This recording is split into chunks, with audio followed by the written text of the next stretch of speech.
ये कहानी है भगवान विष्णु के परम भक्त रामू कसाई की। बहुत समय की बात है, एक गांव में रामू नाम का कसाई रहता था। वो बहुत ईमानदार था। भले ही पेशे से वो एक कसाई था और मांस बेचता था, किंतु सदैव ही उसके मुख से भगवान विष्णु का ही नाम निकलता रहता था। वह भगवान विष्णु के नाम कीर्तन में मस्त रहता था। यहाँ तक कि मांस बेचते और काटते हुए भी भगवान विष्णु का ही नाम लेता रहता था। भजमन नारायण नारायण हरि हरि, श्रीमन नारायण नारायण हरि हरि।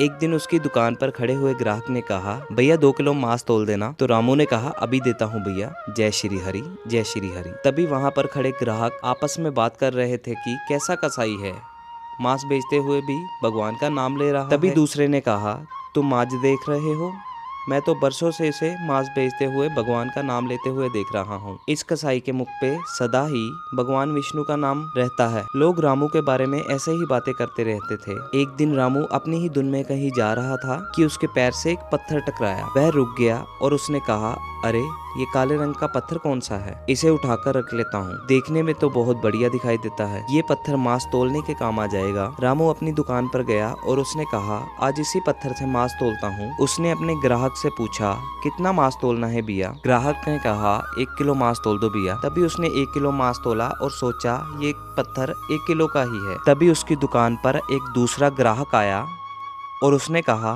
2 किलो मांस तोल दो भैया। तभी रामू ने देखा कि ये पत्थर 2 किलो का कैसे हो गया। फिर उसने सोचा, इसमें 5 किलो मांस रखकर देखता हूँ। उसने देखा कि उस पत्थर ने 5 किलो मांस भी तोल दिया। तभी रामू ने कहा, ये पत्थर कोई साधारण पत्थर नहीं है, ये तो कोई जादुई पत्थर है। जितना वजन तोलना होता है, ये पत्थर उतने ही वजन का हो जाता है। धीरे धीरे ये बात पूरे गाँव में फैल गई कि रामू कसाई के पास वजन करने वाला एक चमत्कारी पत्थर है। वो जितना चाहता है पत्थर उतना ही तोल देता है। किसी को 1 किलो मांस देना होता तो तराजू में उसको एक तरफ डालने पर दूसरी तरफ 1 किलो ही मांस तोलता। अगर किसी को 2 किलो चाहिए होता तो वो पत्थर 2 किलो का ही हो जाता। इस चमत्कार के कारण उसके यहाँ लोगों की भीड़ जुटने लगी। भीड़ जुटने के साथ ही रामू की दुकान की बिक्री बढ़ने लगी। रामू सोच रहा था कि मुझे लग रहा है किसी जादूगर का पत्थर रास्ते में खो गया होगा और ये मुझे मिल गया। इस जादुई पत्थर के आ जाने से मेरी बिक्री और बढ़ गई है। जय श्री हरि जय श्री हरि। एक दिन रामू के पत्थर की बात उस गांव के पंडित तक भी पहुंची। हालांकि वो ऐसी अशुद्ध जगह पर नहीं जाना चाहते थे जहां मांस कटता हो और बिकता हो, परंतु जब एक भक्त ने उस पत्थर के बारे में उनको बताया तो पंडित जी के मन में उस पत्थर को देखने की उत्सुकता जाग गई। भक्त की बात सुनकर पंडित जी उसके साथ रामू की दुकान पर पहुंचे और दूर खड़े होकर रामू कसाई को मीट तोलते हुए देखने लगे। उन्होंने देखा कि कैसे वह पत्थर हर प्रकार के वजन को बराबर तोल रहा था। पंडित जी बोले, ये कैसे हो सकता है? ये पत्थर तो मुझे इस कसाई के पास जाकर बात करनी ही होगी। रामू ने कहा, पंडित जी आप मेरी दुकान पर, मैं हैरान हूँ, आइए यहाँ आकर बैठिए, मैं आपकी क्या सेवा कर सकता हूँ? पंडित जी ने कहा, रामू मैं इस चमत्कारी पत्थर को देखने के लिए ही तुम्हारी दुकान पर आया हूँ, पर शायद तुम इस बात से अनजान हो, जिस पत्थर से तुम मांस तोल रहे हो वास्तव में वो शालिग्राम जी हैं, जो कि भगवान विष्णु का स्वरूप है। क्या तुम जानते हो कि शालिग्राम जी को गले सड़े मांस के बीच रखना और उस मांस को तोलना बहुत बड़ा पाप है? ये सुनकर रामू सोच में पड़ गया। उसने कहा, पंडित जी फिर तो मैं बहुत बड़ा पाप कर रहा हूँ, मुझसे बहुत बड़ी भूल हो गई। रामू ने पंडित जी से कहा कि आप 2 ब्राह्मण हैं, आपसे बढ़िया इस शालिग्राम की सेवा और कोई नहीं कर सकता, यहाँ तक कि मैं भी नहीं। कृपया करके आप ये पत्थर रख लीजिए। पंडित जी ने कहा, ठीक है रामू, मैं भला भगवान शालिग्राम जी की सेवा करने के लिए कैसे मना कर सकता हूँ, लाओ ये मैं ले जाता हूँ। पंडित जी उस शालिग्राम को बहुत ही सम्मान से अपने घर ले आए। उन्होंने वह पूजा अर्चना आरंभ कर दी। कुछ दिन ही बीते थे कि पंडित जी के सपने में भगवान शालिग्राम जी आए और बोले, हे ब्राह्मण, मैं तेरी सेवा से बहुत प्रसन्न हूँ, किंतु तुम मुझे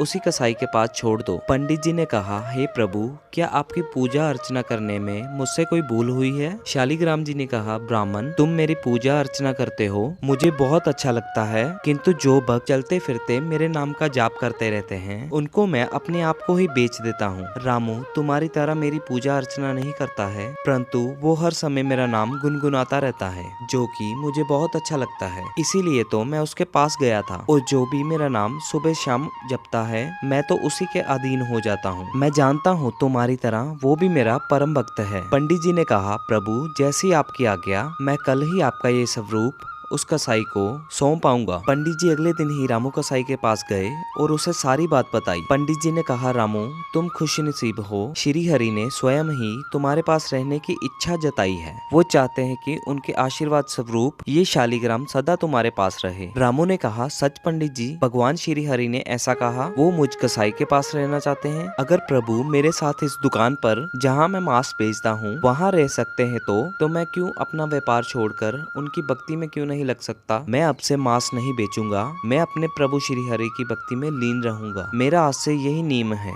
भगवान श्री हरि की भक्ति करना। पंडित जी ने शालिग्राम को रामू को सौंप दिया। रामू कसाई की आंखों में आंसू आ गए। उसने मांस बेचने के कार्य को छोड़ने का निश्चय किया। अगर मेरे ठाकुर को कीर्तन पसंद है तो मैं अधिक समय कीर्तन ही करूंगा। आगे चलकर रामू कसाई श्री हरि के परम भक्त कहलाए। वीडियो अच्छी लगी हो तो कमेंट में लिखे जय श्री हरि।